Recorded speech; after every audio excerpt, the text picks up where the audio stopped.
Some alternatives to PEO are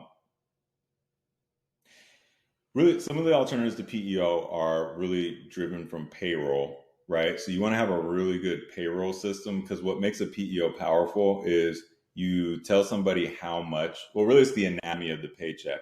You have like your gross pay that comes in, then you have all the pre-tax 401k, FSA, HSA, medical contributions, all the other benefits. Then you have post-tax ones, AFLAC, critical illness, whatever voluntary stuff you have. So realistically, it's like, how do you manage your payroll process?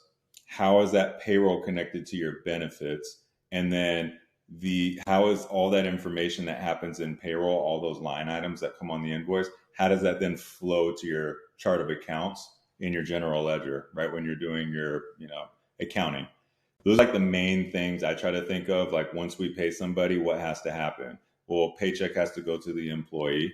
And then it also has to, the net check, right? Then there's payroll taxes that has to go to the IRS, the EDD, the entity, wherever state you're in. And then where does the workers' comp premium have to go? It has to go to the workers' comp carrier. Where does the medical amounts that you withheld, where are those going? It's going to the insurance carriers. And there might be multiple, right? So it's all about like, how can you streamline that stuff where once you pay somebody, it's like all that stuff is taken care of. So that's kind of like the benefit of the PEO, is a lot of that stuff gets streamlined for you. You don't have to manage all these different bills, because if you took what a PEO did and you take somebody off of it, it can be a full-time job to manage that entire process.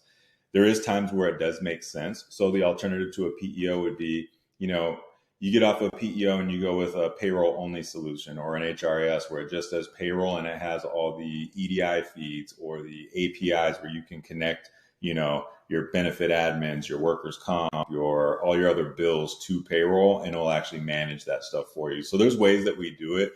It's really based off of a couple of things.